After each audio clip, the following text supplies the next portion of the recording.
Rules for a good life. Wake up in the morning. It wouldn't be life if you were to go to sleep and never wake up. Find something to do with your day.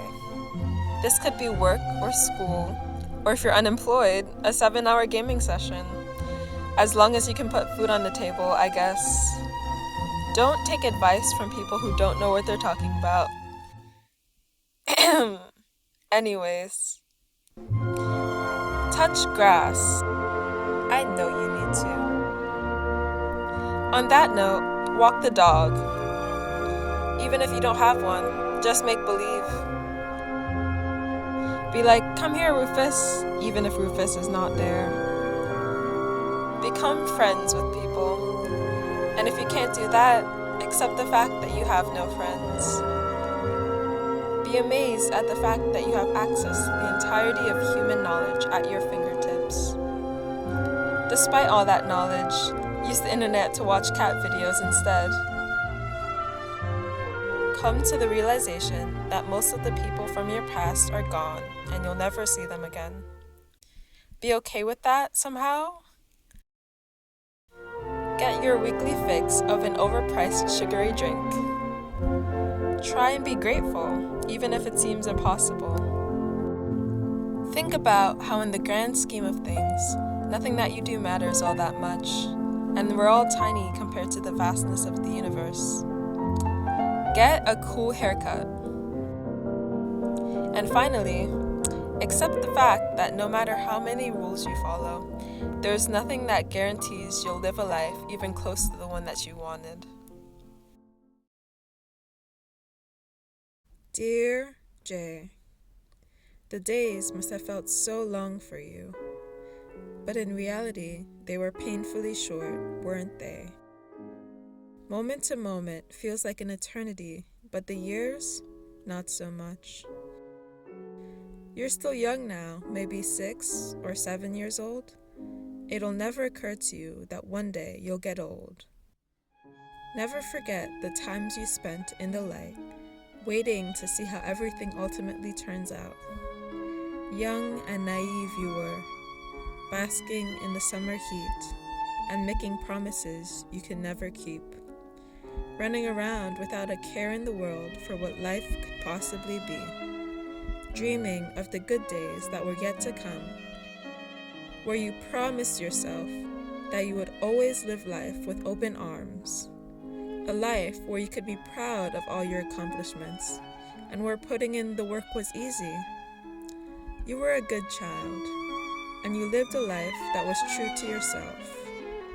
With friends that you thought would be forever, adults you saw as heroes, and the thought that things would be this good forever. The feeling of a permanent sunrise until you realize the earth is actually rotating. And I know you only had the best of intentions, because I am you and you are me, and we both have the same intentions. But time is not so forgiving, is it? I regret to inform you that the heroes you looked up to are no better than ordinary people, with all of the flaws that you couldn't see before. You'll see the lines in their faces and the weight in their shoulders, and you'll realize they're just as lost as you're going to feel. I also regret to inform you of all of the botched haircuts you'll have in the future. They will truly be a tragedy. You'll learn about the doors that don't open, no matter how hard you knock or how good your intentions are.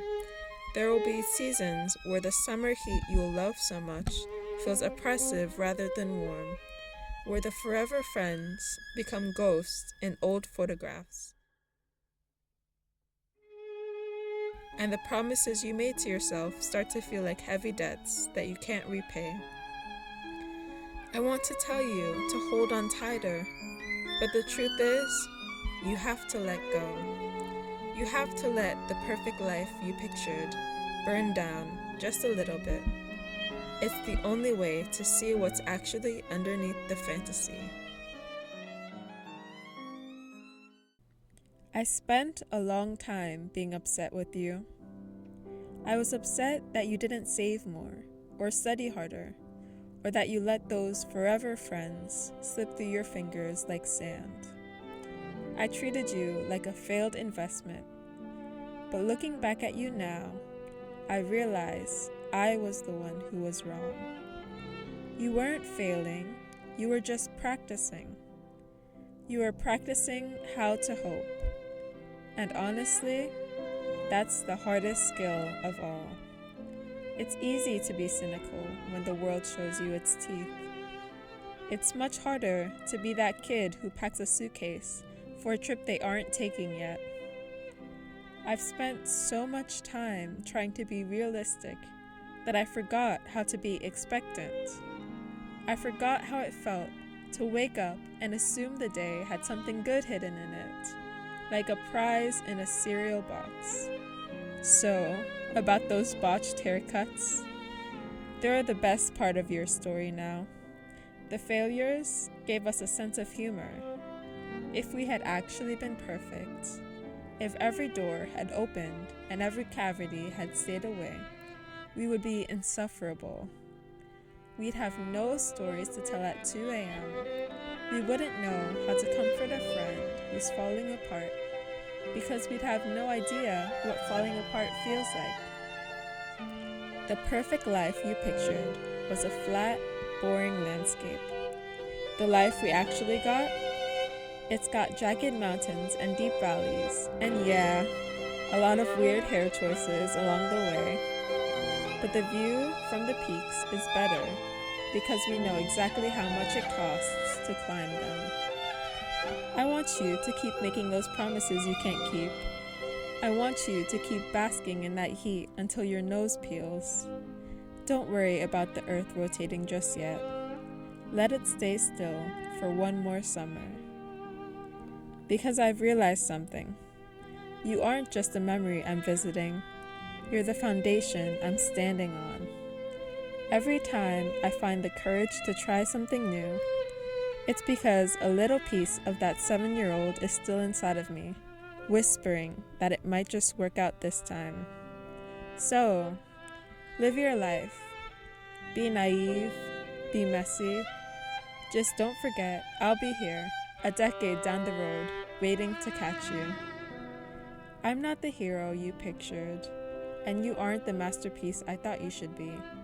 But we're real, and in a world that's constantly changing, being real is the only thing that actually lasts.